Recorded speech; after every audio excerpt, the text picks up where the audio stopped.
+1 chemistry ടോപ്പിക്സിന്റെ revision വീഡിയോയിലേക്ക് ഒരിക്കൽ കൂടി സ്വാഗതം. ഈ വീഡിയോയിൽ ഇന്ന് നമ്മൾ ഡിസ്കസ് ചെയ്യുന്നത് പ്രീവിയസ് ഇയേഴ്സിൽ ചോദിച്ചിട്ടുള്ളതും ഇനി ചോദിക്കാൻ സാധ്യതയുള്ളതുമായ വളരെ ഇമ്പോർട്ടന്റ് ആയിട്ടുള്ള ടോപ്പിക്സ്. ഇതിലെ ടോപ്പിക്സ് പഠിക്കാതെ ഒരു കാരണവശാലും നിങ്ങൾ പരീക്ഷയ്ക്ക് പോകരുത്. ഇന്ന് ഡിസ്കസ് ചെയ്യുന്നത് അറ്റോമിക് സ്ട്രക്ചർ എന്ന ചാപ്റ്ററിന്റെ മൂന്നാം ഭാഗമാണ്. മൂന്നാം ഭാഗം എന്ന് പറയുമ്പോൾ നമ്മൾ കഴിഞ്ഞ സെക്കൻഡ് പാർട്ടില് ബോർ ആറ്റം മോഡലിന്റെ ലിമിറ്റേഷൻസ് വരെയാണ് പറഞ്ഞു നിർത്തിയത്. ഇനി ബോർ ആറ്റം മോഡലിന് എക്സ്പ്ലെയിൻ ചെയ്യാൻ പല കാര്യങ്ങളും സാധിച്ചില്ല. അപ്പോഴാണ് അടുത്ത ഒരു ആറ്റം മോഡലിലേക്ക് നമ്മൾ പ്രവേശിച്ചത്. അതായത് അടുത്ത ആറ്റം മോഡൽ എന്ന് പറയുന്നത് ക്വാണ്ടം മെക്കാനിക്കൽ മോഡലാണ്. ആ ക്വാണ്ടം മെക്കാനിക്കൽ മോഡൽ ഉണ്ടാകാൻ കാരണമായ രണ്ട് കാര്യങ്ങളുണ്ട്. ഒന്ന്, ഡ്യുവൽ ബിഹേവിയർ ഓഫ് മാറ്റർ, മാറ്ററിന്റെ ഡ്യുവൽ നേച്ചർ. രണ്ട്, ഹെയ്സൻബർഗ്സ് അൺസർട്ടനിറ്റി പ്രിൻസിപ്പിൾ. ഇതിൽ ആദ്യത്തത് നമുക്ക് നോക്കാം. That is de Broglie's relationship വഴി, അതായത് മാറ്ററിന്റെ ഡ്യുവൽ നേച്ചർ. ഡി ബ്രോഗ്ലി എന്ന് പറയുന്ന സയന്റിസ്റ്റ് ആണ് പറഞ്ഞത്, ലൈറ്റിനെ പോലെ തന്നെ മാറ്ററിനും എന്തുണ്ട്, ഡ്യുവൽ നേച്ചർ ഉണ്ട്. എന്താണ് ഡ്യുവൽ നേച്ചർ? ലൈറ്റിന് പാർട്ടിക്കിൾ നേച്ചറും ഉണ്ട്, വേവ് നേച്ചറും ഉണ്ട്. അതുപോലെ മാറ്ററിനും എന്തുണ്ട്, പാർട്ടിക്കിൾ നേച്ചറും വേവ് നേച്ചറും ഉണ്ട്. ഐൻസ്റ്റീന്റെ E = mc² എന്ന ഇക്വേഷനും, ഐൻസ്റ്റീന്റെ ഇക്വേഷൻ ആണ്, ഫേമസ് റിലേഷൻഷിപ്പ് ആണല്ലേ. പ്ലാങ്ക്സ് ക്വാണ്ടം തിയറിയിൽ നിന്നുണ്ടായ E = hν എന്ന ഈ രണ്ട് ഇക്വേഷനും കൂടി ക്ലബ് ചെയ്താണ് ഡി ബ്രോഗ്ലിസ് ഹൈപ്പോത്തസിസ് ഉണ്ടാക്കിയത്. ഓക്കെ, അപ്പൊ ഇത് രണ്ടിന്റെയും ലെഫ്റ്റ് സൈഡ് ഈക്വൽ ആണ്. അപ്പൊ ഇതിനെ ഇക്വേറ്റ് ചെയ്യുമ്പോൾ നമുക്ക് എന്ത് കിട്ടും? mc² = hν and nu is the frequency നമുക്കറിയാം. and this nu can be replaced by ഏത് വെച്ച് റീപ്ലേസ് ചെയ്യാം? c/λ. നമ്മൾ പഠിച്ചിട്ടുണ്ടല്ലേ. So hc/λ mc². ഇവിടെ നിന്ന് ഒരു സിയും ഈ സിയും ക്യാൻസൽ ചെയ്ത് പോകും ലെഫ്റ്റിൽ നിന്നും റൈറ്റിൽ നിന്നും. ബാക്കി എന്താകും? mc = h/λ or λ h/mc എന്ന് എഴുതാം. where c is the velocity of light. ലൈറ്റിന്റെ കാര്യമാണ് നമ്മളിവിടെ എടുത്തത് അല്ലേ. ഇതിൽ നിന്നാണ് ഡി ബ്രോഗ്ലി മാറ്ററിനും വേവ് നേച്ചറും, മാറ്ററിനും പാർട്ടിക്കിൾ നേച്ചറും വേവ് നേച്ചറും ഉണ്ടെന്ന് പറഞ്ഞത്. അപ്പൊ ഇവിടെ മാറ്ററിന്റെ ടേംസിൽ എടുക്കുകയാണെങ്കിൽ ഈ സി മാറ്റിയിട്ട് എന്തെടുക്കണം? v എന്ന് നമ്മൾ എടുക്കണം. So v is the velocity of electron അല്ലെങ്കിൽ പാർട്ടിക്കിൾ എന്ന് നമുക്ക് പറയാം. So this is the equation. λ = h/m. v is known as the de Broglie's relationship. ഇവിടെ നിങ്ങൾ നോക്കിയാൽ നിങ്ങൾക്ക് മനസ്സിലാകും, ഇവിടെ മാറ്ററിനെ സൂചിപ്പിക്കുന്ന, മാറ്ററിന് എല്ലാ മാറ്ററിനും എന്തുണ്ട്? മാസ് ഉണ്ട് ഇല്ലേ. വേവ് നേച്ചറിനെ സൂചിപ്പിക്കുന്ന ലാംഡ എന്ന ടേമും ഉണ്ട്. അപ്പൊ ഇത് രണ്ടും ടേമും കൂടി ഉൾപ്പെടുത്തിയ ഒരു ഇക്വേഷൻ ആണ് ഡി ബ്രോഗ്ലിസ് റിലേഷൻഷിപ്പ്. ഇത് പരീക്ഷയ്ക്ക് ചോദിച്ചു കാണുന്നുണ്ട്. ഇവിടെ മാസ് കൂടുതലുള്ളതിന്റെ മാസും വേവ് ലെങ്തും ഇൻവേഴ്സ്ലി പ്രൊപ്പോർഷണൽ ആണ്. അപ്പൊ ഒരുപാട് മാസ് ഉള്ളതിന്റെ വേവ് ലെങ്ത് തീരെ കുറവായിരിക്കും. അപ്പൊ ഡി ബ്രോഗ്ലി ഇക്വേഷൻസ് എന്തിനു മാത്രമേ ആപ്ലിക്കബിൾ ആയിട്ടുള്ളൂ? വളരെ ചെറിയ മാസ് കുറഞ്ഞ സബാറ്റോമിക് പാർട്ടിക്കിൾസിന് മാത്രമേ ആപ്ലിക്കബിൾ ആയിട്ടുള്ളൂ. ഇവിടെ ഈ മാറ്ററിന്റെ വേവ് നേച്ചർ ഉപയോഗിച്ചിട്ടാണ് നമ്മൾ ഇലക്ട്രോൺ മൈക്രോസ്കോപ്പ് ഒക്കെ ഉണ്ടാക്കിയിരിക്കുന്നത്. ഹൈ മാഗ്നിഫിക്കേഷൻ ഉള്ളതാണ് ഇലക്ട്രോൺ മൈക്രോസ്കോപ്പ് എന്ന് പറയുന്നത്. അവിടെ നമ്മൾ ഇലക്ട്രോണിന്റെ വേവ് നേച്ചർ ആണ് പരിഗണിച്ചിരിക്കുന്നത്. Okay, next is Heisenberg's uncertainty principle. എന്താണ് Heisenberg's uncertainty principle? It is impossible to determine the position and momentum, both the position and momentum of a moving subatomic particle simultaneously and precisely. ഒരേ സമയം കൃത്യതയോടുകൂടി ഒരു ഇലക്ട്രോണിന്റെ അല്ലെങ്കിൽ ഒരു subatomic പാർട്ടിക്കിളിന്റെ പൊസിഷനും മൊമെന്റവും കൃത്യമായിട്ട് നിർണ്ണയിക്കാൻ നമുക്ക് സാധിക്കില്ല എന്നാണ് ഹെയ്സൻബർഗ് പറഞ്ഞു വെച്ചിരിക്കുന്ന സ്റ്റേറ്റ്മെന്റ്. ഇത് വായിച്ചേ. It is impossible to determine the exact position and exact momentum of a moving subatomic particle simultaneously. ഒരേ സമയം നിർണ്ണയിക്കാൻ സാധിക്കില്ല കൃത്യതയോടുകൂടി. ആ രണ്ട് വാക്കും ഇമ്പോർട്ടന്റ് ആണ്. ഒരേ സമയം, simultaneously, exact position and exact momentum, അത് രണ്ടും പറ്റില്ല. അതിന്റെ ഇക്വേഷൻ ആണ് ΔX × ΔP = or greater than h/4π. Okay, അതിനകത്ത് ΔX എന്ന് പറയുന്നത് എന്താണ്? Delta x is the uncertainty in position. Uncertainty in position.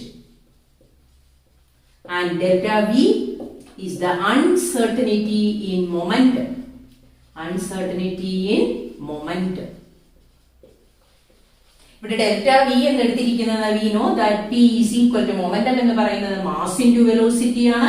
ഇവിടെ മാസ് എന്ന് പറയുന്ന ടേം കോൺസ്റ്റന്റ് ആണ് അല്ലെ, മാസിന് ചേഞ്ച് വരില്ല. അപ്പൊ നമുക്ക് ഇക്വേഷൻ എങ്ങനെ എഴുതാം? Delta X into delta p is equal to H by 4π. ഞാനിവിടെ ഈസ് ഈക്വൽ ടു എന്ന് എഴുതിയത് പ്രോബ്ലം ചെയ്യുമ്പോൾ നമ്മൾ ആ ഗ്രേറ്റർ ദാൻ സൈൻ ഇടാറില്ല, ഈസ് ഈക്വൽ ടു ഇട്ടാണ് ചെയ്യുന്നത്. അപ്പൊ ഈ പിക്ക് പകരം നമുക്ക് പിയില് മാസിന് വ്യത്യാസം വരില്ല. അപ്പൊ മാസിനെ നമുക്ക് പുറത്തേക്ക് എടുക്കാം. M into delta V is equal to H by 4π or delta x into delta v is equal to h by 4πm, and this is the equation used for problems. വളരെ ഇന്റൻസിറ്റി ഉള്ള ലൈറ്റ് ഉപയോഗിച്ച് കഴിഞ്ഞപ്പോൾ നമ്മളവിടെ ഒരു experiment കണ്ടായിരുന്നു അല്ലെ, വളരെ intensity ഉള്ള ഒരു ലൈറ്റ് ഉപയോഗിച്ച് കഴിഞ്ഞപ്പോൾ അതിന്റെ വെലോസിറ്റി മാറിപ്പോയി.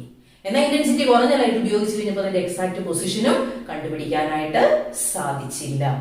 ഓക്കെ, ഇനി എന്തൊക്കെയാണ് ഹെയ്സൻബർഗ്സ് അൺസർട്ടനിറ്റി പ്രിൻസിപ്പിളിന്റെ സിഗ്നിഫിക്കൻസ്, അതിന്റെ പ്രാധാന്യം എന്താണ് നോക്കിക്കേ.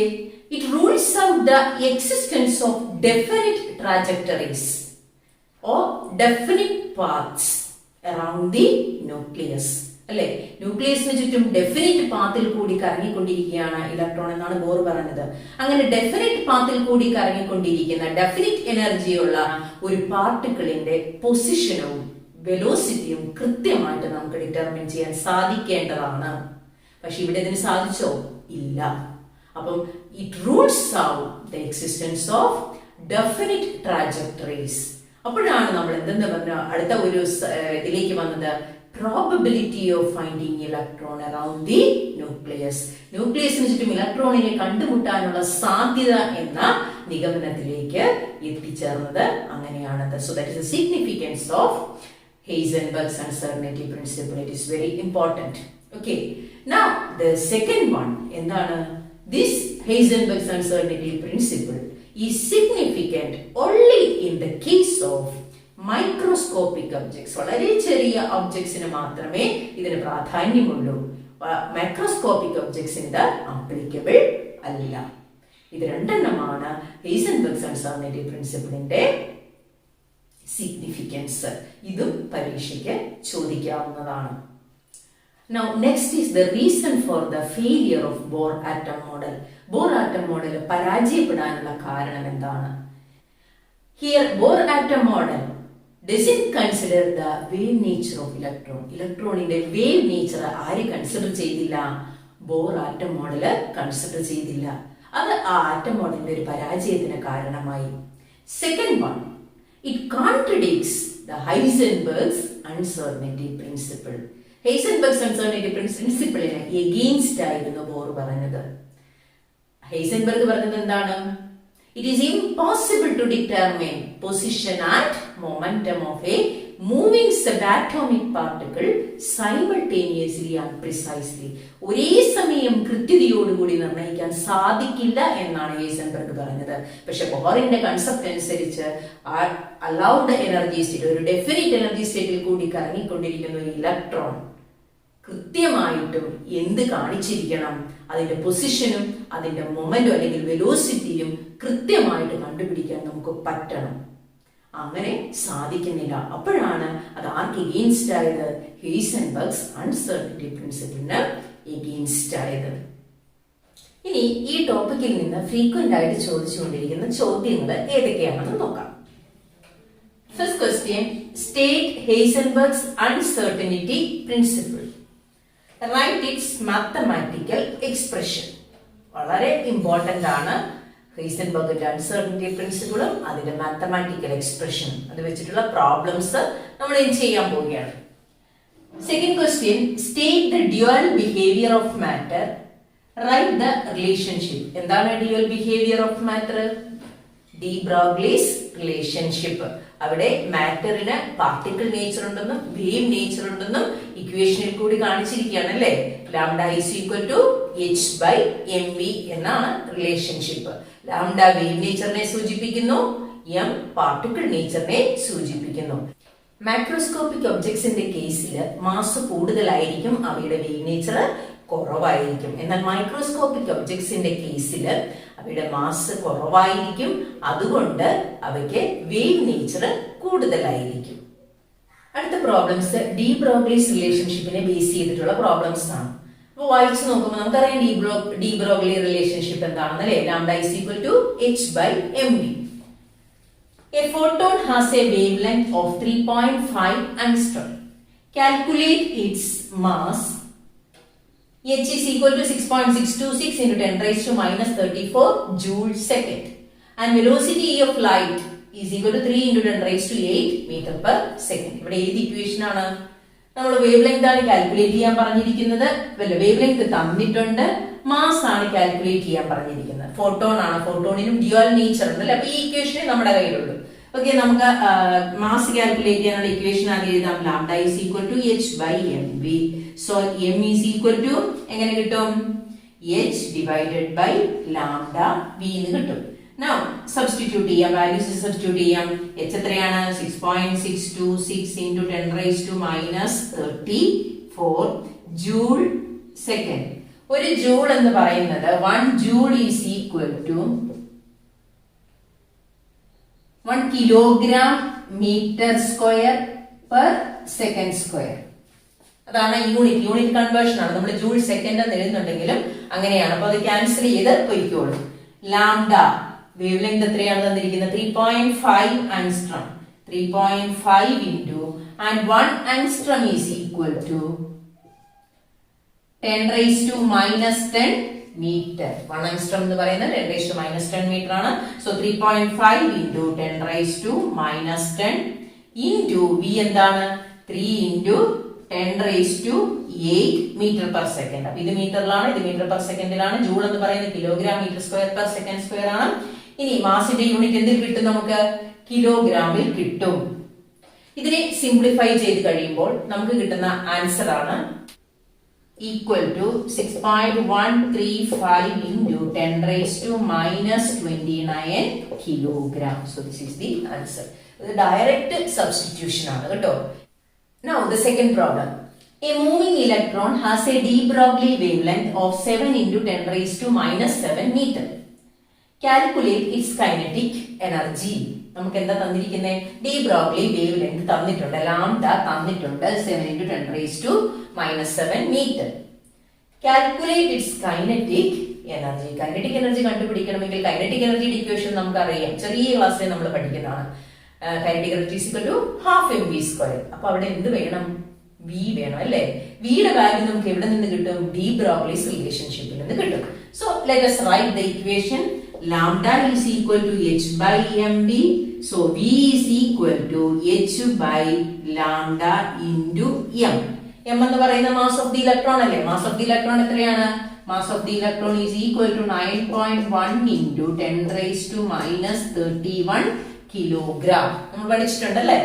സോ സബ്സ്റ്റിറ്റ്യൂട്ട് ചെയ്യുക. h ന്റെ വാല്യൂ എന്താണ്? നമ്മൾ ആദ്യം കണ്ടതല്ലേ, 6.626. ഈ വാല്യൂ മിക്കവാറും തരാറുണ്ട്. into 10 raised to minus 34 joule second. ജൂളിന്റെ conversion ഞാൻ പറഞ്ഞു. ഡിവൈഡഡ് ബൈ ലാംഡ എത്രയാണ്? 7 into 10 raised to minus 7 meter. ഞാൻ യൂണിറ്റ് എഴുതുന്നില്ല.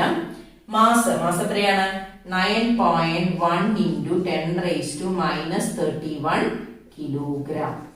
So velocity is equal to, നമുക്ക് കിട്ടുന്ന വാല്യൂ ആണ് 1040 മീറ്റർ പെർ സെക്കൻഡ്. യൂണിറ്റ് എല്ലാം ക്യാൻസൽ ചെയ്ത് പോകും. ഇവിടെ ജൂൾ ആണല്ലോ എന്നോർത്ത് കൺഫ്യൂഷൻ ആകരുത്. ജൂളിന്റെ കൺവേർഷൻ എന്ന് പറയുന്നത് kilogram metre square per second square ആണ്. സോ വെലോസിറ്റി കിട്ടി. ഇനി നമുക്ക് എന്ത് കണ്ടുപിടിച്ചാൽ മതി?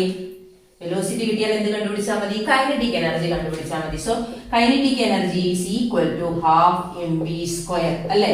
സോ സബ്സ്റ്റിറ്റ്യൂട്ട് ചെയ്യുക. ഹാഫ് ഇൻറ്റു ഇവിടെ മാസ് ഓഫ് ദി ഇലക്ട്രോൺ ആണ്. So 9.1 into 10 raised to minus 31 into v എത്രയാണ്?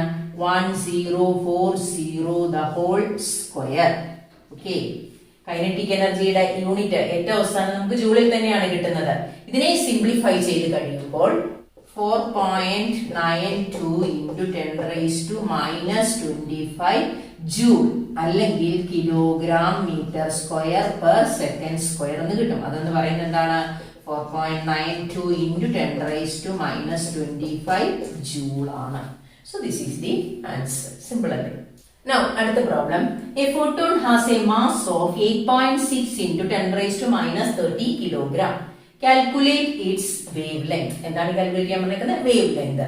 ഒരേ ഇക്വേഷൻ തന്നെ തിരിച്ചു മറിച്ചു വിട്ട് ചോദിച്ചിരിക്കുകയാണ് അല്ലെ. ഇവിടെ വേവ് ലെങ്ത് കാൽക്കുലേറ്റ് ചെയ്യാൻ പറഞ്ഞു, ഇവിടെ മാസ് കാൽക്കുലേറ്റ് ചെയ്യാൻ പറഞ്ഞു. ഇത് ഇവിടുത്തെ തേർഡ് ക്വസ്റ്റ്യൻ ഇല്ല. കാൽക്കുലേറ്റ് ഇറ്റ്സ് മാസ് ആണ്. ഇവിടെ എന്താണ്? വേവ് ലെങ്ത് ആണ്. ഇക്വേഷൻ ഏത് തന്നെയാണ്? Lambda is equal to h by mv. എന്താണ് കാൽക്കുലേറ്റ് ചെയ്യേണ്ടത്? വേവ് ലെങ്ത് ആണ്. ഡയറക്റ്റ് സബ്സ്റ്റിറ്റ്യൂഷൻ ആണ്. h എന്ന് പറയുന്നത് 6.626 into 10 raised to minus 34 joule second. അറിയാതെ യൂണിറ്റ് എഴുതി ചെയ്യുന്നതാണ് കുറച്ചുകൂടി നമുക്ക് യൂണിറ്റ് തെറ്റാതിരിക്കാൻ എളുപ്പം. പക്ഷെ അതിൽ ചിലപ്പോൾ യൂണിറ്റ് ഇടയ്ക്ക് എഴുതുമ്പോൾ നമുക്കൊരു കൺഫ്യൂഷൻ വരും. അപ്പൊ അത് ഒഴിവാക്കാൻ വേണ്ടിയാണ് ഞാൻ യൂണിറ്റ് ഒഴിവാക്കി ചെയ്തത്. ഓക്കെ, ദെൻ ചിലർക്ക് അതൊരു ബുദ്ധിമുട്ടായിട്ട് വരും. മാസ് എത്രയാണ്? 8.6 into 10 raised to minus 30 kilogram. Unit കിടക്കട്ടെ. ഇൻറ്റു എന്താണ്? വെലോസിറ്റി. ഫോട്ടോൺ അല്ലേ, അപ്പൊ ലൈറ്റ് അല്ലേ. വെലോസിറ്റി എത്രയാണ്? 3 into 10 raised to 8. 3 into 10 raised to 8 meter per second. Okay, ഇനി ഇതിനെ സിംപ്ലിഫൈ ചെയ്ത് കഴിയുമ്പോൾ നമുക്ക് കിട്ടും equal to 0.2568 into 10 raised to minus 12 metre എന്ന് കിട്ടും. 10 raised to minus 12 എന്ന് പറയുന്നത് 1 പൈക്കോമീറ്റർ ആണ്. 1 picometre is equal to 10 raised to minus 12 metre. നിങ്ങൾക്ക് അറിഞ്ഞുകൂടെ കൺവേർഷൻ ഒന്നും അറിഞ്ഞുകൂടെങ്കിൽ നിങ്ങൾ ഇത്രയും ചെയ്താൽ മതി. സോ ഞാൻ ഇതിന് വേണ്ടി ചെയ്യുന്ന പെർഫെക്ഷന് വേണ്ടി ചെയ്യുന്ന which is equal to 0.2568 picometre എന്ന ആൻസർ കിട്ടും. അതാണ് വേവ് ലെങ്ത് കിട്ടുന്നത്. ഓക്കെ, അടുത്ത question. What is the number of photons of light with wavelength of 4000 picometer that provide 1 joule of energy? 1 joule of energy ഇല എന്തുമാത്രം number of photons ഉണ്ടെന്നാണ് ചോദിച്ചിരിക്കുന്നത്. Number of photons എത്ര എണ്ണം ഉണ്ടെന്നാണ് ചോദിച്ചിരിക്കുന്നത്. ഈ എണ്ണം കണ്ടുപിടിക്കാൻ എന്തായിരിക്കും ചെയ്യേണ്ടത്? ആദ്യം നമ്മൾ എനർജി കണ്ടുപിടിക്കണം. ഒരു ഫോട്ടോണിന്റെ എനർജി കണ്ടുപിടിക്കണം. അങ്ങനെയാണെങ്കിൽ 1 ജൂൾ എനർജിയിൽ എത്ര ഫോട്ടോൺസ് ഉണ്ടെന്ന് കണ്ടുപിടിക്കരുതോ? ഒരു ഫോട്ടോണിന്റെ എനർജി കണ്ടുപിടിച്ചു കഴിഞ്ഞാൽ ശരിയല്ലേ? ഓക്കെ, ഒന്നിന്റെ വില കണ്ടുപിടിച്ചാൽ നമുക്ക് എത്ര എണ്ണത്തിന്റെ വില വേണമെങ്കിലും കണ്ടുപിടിക്കാം അല്ലേ? നമ്മൾ പറഞ്ഞതാണ് what is the number of photons. അപ്പൊ നമുക്ക് എനർജി ഓഫ് ഫോട്ടോൺ കണ്ടുപിടിക്കാം. ഏതാണ് ഇക്വേഷൻ? പ്ലാങ്കിന്റെ ക്വാണ്ടം തിയറിയിൽ നമ്മൾ E is equal to h nu പഠിച്ചതല്ലേ? So E is equal to h nu. That is h nu എന്ന് പറയുന്ന ഫ്രീക്വൻസി ആണ്. Frequency is equal to c by lambda. Nu is equal to c by lambda. c എന്ന് പറയുന്നത് velocity of light ആണ്. ഇനി നമുക്ക് substitution കൊടുക്കാം. നോക്കാം. h ന്റെ value 6.626 into 10 raised to minus 34 into c. Velocity of light എത്രയാണ്? 3 into 10 raised to 8 meter per second divided by wavelength. ഇവിടെ എത്രയാണ് തന്നിരിക്കുന്നത്? 4000 picometre. 1 picometre is equal to 10 raised to minus 12 metre ആണെന്ന് പറഞ്ഞു അല്ലേ? സോ നമുക്ക് എഴുതാം 4000 into 10 raised to minus 12 metre. ഇതാണ് കിട്ടുന്നത്. എനർജി എന്ന് പറയുന്നത് ഇതാണ് കിട്ടുന്നത്. So it's value is equal to 4.969 into 10 raised to minus 19 joule. Simplify ചെയ്ത് കഴിയുമ്പോൾ നമുക്ക് ഇങ്ങനെ ഒരു ആൻസർ ആണ് കിട്ടുന്നത്. ഇത് ഒരു ഫോട്ടോണിന്റെ എനർജിയാണ്. നമ്മുടെ കയ്യിൽ എത്ര ജൂൾ എനർജി ഉണ്ട്? ഇത് അപ്പം നമുക്ക് എന്ത് എഴുതാം നോക്കിക്കേ. 4.969 into 10 raised to minus 19 joule energy is equal to 1 photon. ഒരു ഫോട്ടോണിന്റെ എനർജിയാണ്. അങ്ങനെയാണെങ്കിൽ ഒരു ജൂൾ എനർജിയിൽ എത്ര ഫോട്ടോൺ ഉണ്ടെന്ന് കണ്ടുപിടിക്കണം. എങ്ങനെ കണ്ടുപിടിക്കാം? 1 joule energy. Therefore 1 joule energy contains എന്ത് ചെയ്താൽ മതി? 1 ഡിവൈഡഡ് ബൈ ഈ വാല്യൂ കാണണം. 1 divided by 4.969 into 10⁻⁻19 into 1 joule അല്ലേ? രണ്ടത് ഇത്രയുണ്ട്. So it's value is equal to 2.012 into 10⁻16 photons എന്ന് കിട്ടും. സിംപ്ലിഫൈ ചെയ്ത് കഴിയുമ്പോഴാണ് ഈ ഒരു വാല്യൂ കിട്ടുന്നത്. ഇതും പ്രീവിയസ് ഇയറിൽ ചോദിച്ച ചോദ്യമാണ്. അപ്പം ഏകദേശം ഇതേ ടൈപ്പ് ചോദ്യങ്ങളാണ് നിങ്ങൾക്ക് ഈ ടോപ്പിക്കിൽ നിന്ന് ചോദിക്കുന്നത്. അടുത്ത പ്രോബ്ലം നോക്കാം. An electron is moving with a velocity of 2.5 into 10⁻6 meter per second. If the uncertainty in its velocity is 0.1%, what is the uncertainty in its position? ഈ uncertainty എന്ന് പറയുമ്പോൾ തന്നെ നമ്മൾ ആരെ ഓർക്കണം? ഹൈസൻബർഗ്സ് അൺസർട്ടനിറ്റി പ്രിൻസിപ്പിളിനെ ഓർക്കണം. അപ്പൊ തന്നെ ഇക്വേഷൻ കൂടെ എഴുതണം. എന്താണ് equation? Delta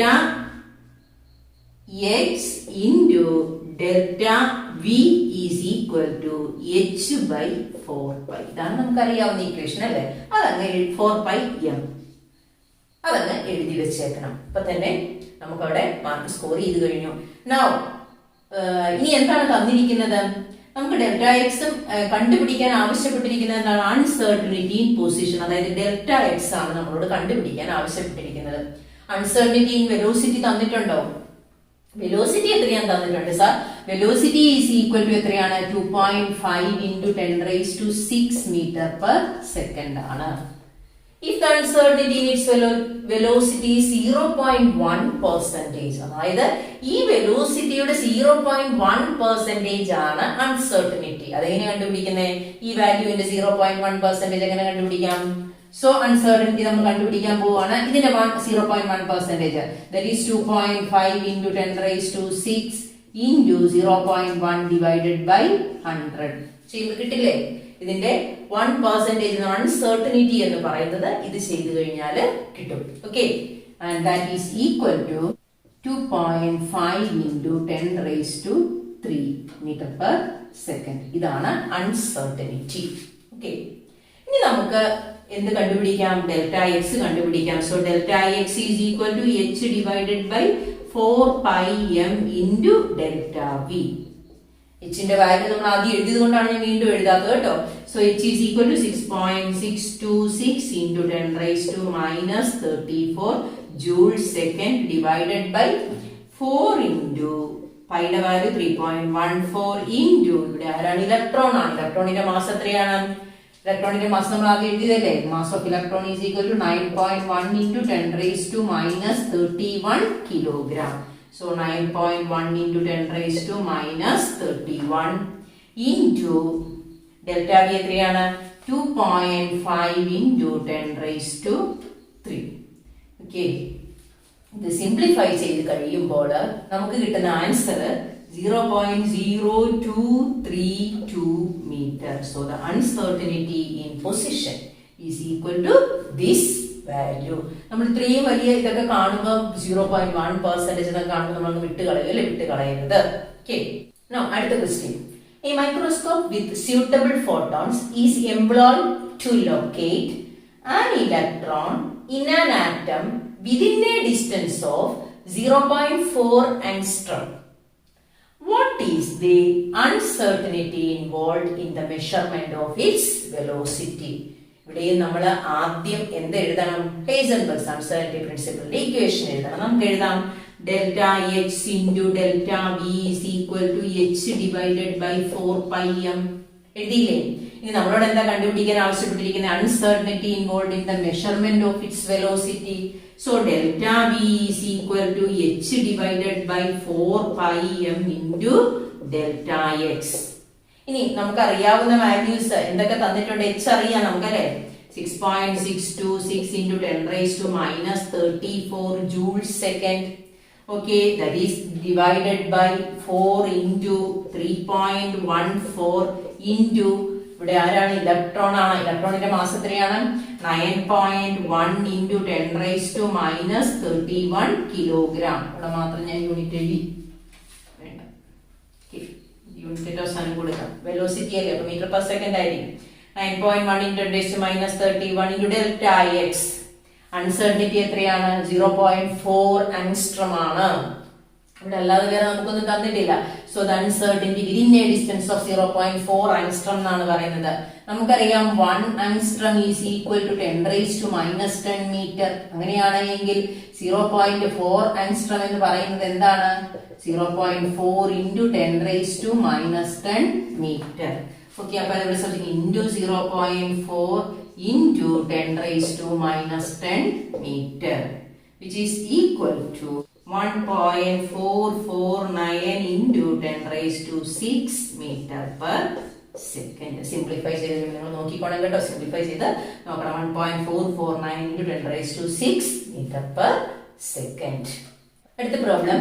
Calculate the uncertainty in the velocity of a cricket ball of mass 130 gram if the uncertainty in its position is of the order of 1.2 angstrom.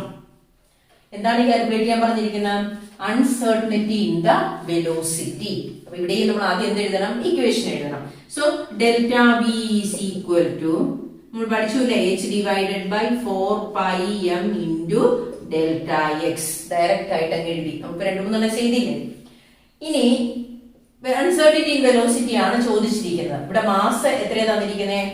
m is equal ടു 130 gram. പക്ഷെ നമുക്ക് എന്തിലാണ് നമ്മൾ ചെയ്യുന്നത്? കിലോഗ്രാമിലാണ് ചെയ്യുന്നത്. എച്ചിന്റെ value ജൂളിലാണ് തന്നിരിക്കുന്നത്. That is kilogram metre square per second square ആണ്. അപ്പൊ ഇതിനെ കിലോഗ്രാമിലേക്ക് മാറ്റണം. ഗ്രാമിനെ കിലോഗ്രാം ആക്കാൻ എന്ത് ചെയ്യണം?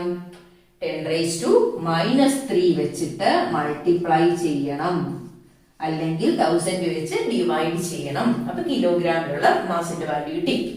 നമുക്ക് സബ്സ്റ്റിറ്റ്യൂഷൻ കൊടുക്കാം. h is equal to 6.626 into 10⁻⁻34. Unit ഞാൻ ഇപ്പോൾ തൽക്കാലം എഴുതുന്നില്ല. ജൂൾ സെക്കൻഡ് ആണ് നമുക്കറിയാം.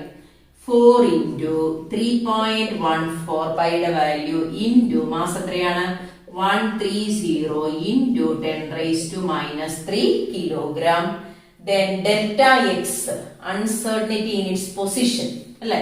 ഡെൽറ്റ എക്സ് എന്ന് പറയുന്നത് എന്താണ്? 1.2 ആങ്സ്ട്രം ആണ്. നമുക്കറിയാം 1 angstrom is equal to 10⁻⁻10 metre. സോ 10⁻⁻10 മീറ്റർ. ഇൻറ്റു വാല്യൂ എഴുതാം. എന്താണ് അൺസർട്ടനിറ്റി? ഡെൽറ്റ എക്സിന്റെ വാല്യൂ 1.2 into 10⁻⁻10.